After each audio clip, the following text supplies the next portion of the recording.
आज का हमारा विषय है लव जिहाद, जो वास्तविक दो शब्दों से मिलकर बना है। अंग्रेजी भाषा का शब्द लव यानी प्यार, इश्क और मोहब्बत। दूसरा शब्द है जिहाद, जो एक अरबी भाषा का शब्द है, जिसका मतलब होता है किसी भी मकसद को पूरा करने के लिए अपनी पूरी ताकत लगा देना।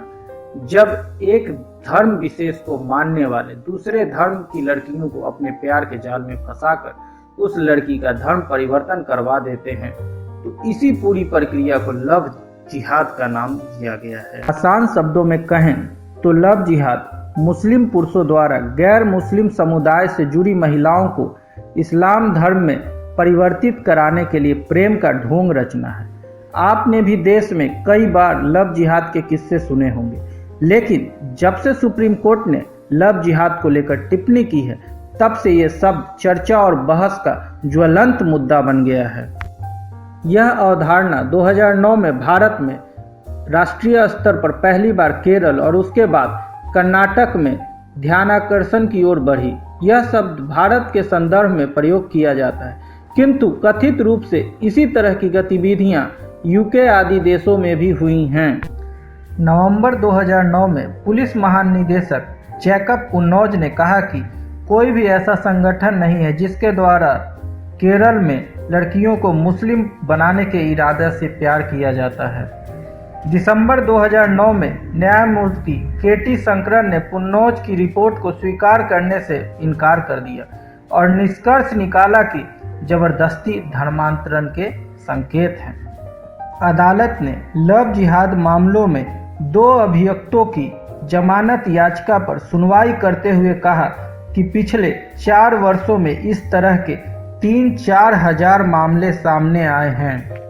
2017 में केरल उच्च न्यायालय ने अपने एक फैसले में लव जिहाद के आधार पर मुस्लिम पुरुष से हिंदू महिला के विवाह को अमान्य घोषित किया।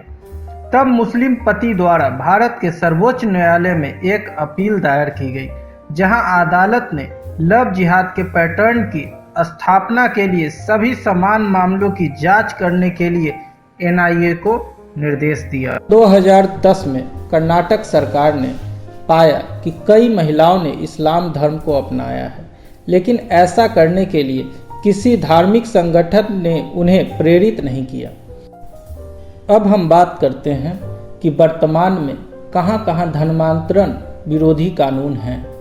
मुख्य रूप से यह 8 राज्यों में लागू है, जिनमें अरुणाचल प्रदेश, उड़ीसा, मध्य प्रदेश, छत्तीसगढ़, गुजरात, हिमाचल प्रदेश, झारखंड और उत्तराखंड है। सबसे पहले उड़ीसा ने 1967 में इस कानून को अपनाया था। उसके बाद 1968 में मध्य प्रदेश में यह कानून लागू हुआ। अब हम बात करेंगे कि जब पुराने कानून थे तो नए कानून क्यों लाए गए।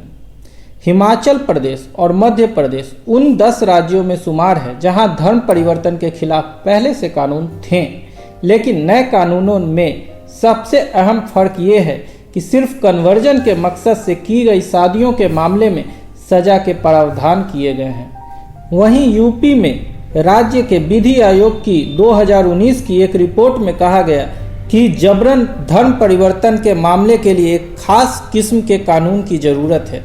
इस सिफारिश के बाद राज्य ने कानून बनाने की कवायद शुरू की। फिलहाल लव जिहाद कानून भारत के 3 राज्यों उत्तर प्रदेश, मध्य प्रदेश और हिमाचल प्रदेश में लागू हुआ, जबकि कर्नाटक और हरियाणा की सरकार इस पर कानून बनाने की सोच रही है। उत्तर प्रदेश और हिमाचल प्रदेश के बाद मध्य प्रदेश तीसरा भाजपा शासित राज्य है जो इस कानून को पास किया है। मध्य प्रदेश कैबिनेट ने धार्मिक स्वतंत्रता विधेयक 2020 को एक अध्यादेश के तौर पर मंजूर कर दिया है। इस कानून के बनते ही वो शादियां अमान्य हो जाएंगी जो सिर्फ धर्म परिवर्तन के मकसद से की गई हों। 3 राज्य इस तरह के विधेयक बना चुके हैं, जिनमें खबरों के मुताबिक यह बात तो एक सी है कि धर्म परिवर्तन के मकसद से की गई शादियों को खारिज किया जाएगा, और यह भी बात कॉमन है कि बगैर पूर्व सहमति के इस तरह की शादियां साबित हुई तो दोषियों को सजा भी दी जाएगी। लेकिन सजा क्या होगी और किस तरह की होगी, इस बारे में तीनों राज्यों के कानून अलग अलग हैं। आइए जानते हैं क्या हैं ये 3 कानून। मध्य प्रदेश के कानून के मुताबिक धर्म परिवर्तन के लिए इच्छा संबंधी घोषणा पत्र जिला मजिस्ट्रेट के पास देना होगा और इसके 60 दिन के बाद ही धर्म परिवर्तन और शादियां मान्य व वैधानिक होगी। उत्तर प्रदेश में पूर्व सूचना का यह नियम 60 दिन का ही है, लेकिन साथ में यह भी प्रावधान है कि मजिस्ट्रेट पुलिस जांच करवाकर यह जांचे कि धर्म परिवर्तन जबरन तो नहीं कराया जा रहा। इनसे अलग हिमाचल के धर्म स्वतंत्रता एक्ट 2019 के मुताबिक 30 दिन पहले प्रशासन को सूचित किया जाना चाहिए। लव जिहाद के मुद्दों को जांच कौन सकता है? मध्य प्रदेश में बने कानून के सेक्शन 4 में उल्लेख है कि धर्म परिवर्तन के शिकार व्यक्ति या उसके पेरेंट्स, भाई बहन के धर्म परिवर्तन संबंधित लिखित शिकायत मिलने पर ही पुलिस जांच संभव होगी। धर्म परिवर्तन के शिकार व्यक्ति के अभिभावक कोर्ट की इजाजत के बाद शिकायत दर्ज करवा सकेंगे। धर्म परिवर्तन के शिकार व्यक्ति के अभिभावक कोर्ट की इजाजत के बाद शिकायत दर्ज करवा सकेंगे। यह भी है कि ऐसे मामलों में सब इंस्पेक्टर रैंक से नीचे का पुलिस अफसर मामले की जांच नहीं कर सकेगा। मध्य प्रदेश के कानून में यह प्रावधान उत्तर प्रदेश के कानून के तर्ज पर ही है। वहीं हिमाचल के कानून के मुताबिक ऐसे मामलों में पुलिस जांच के लिए कम से कम एसडीएम रैंक के अफसर की पूर्व अनुमति जरूरी होगी।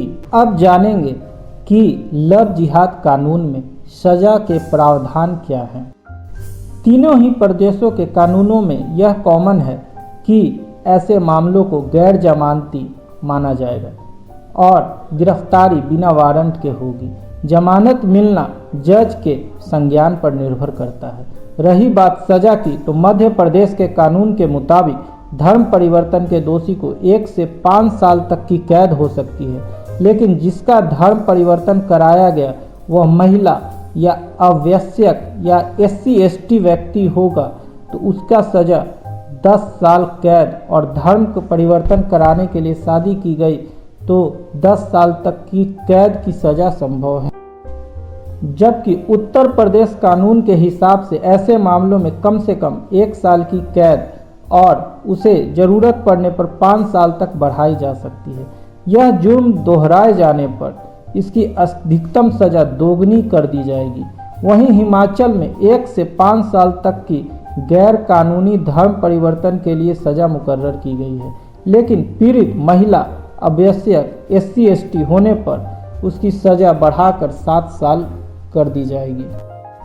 उत्तर प्रदेश और हिमाचल प्रदेश के कानूनों में इस बात का उल्लेख नहीं है कि जब धर्म परिवर्तन के मकसद से की गई शादी को अमान्य करार कर दिया जाएगा तो पीड़ित महिला और उसके बच्चों का अधिकार का क्या होगा।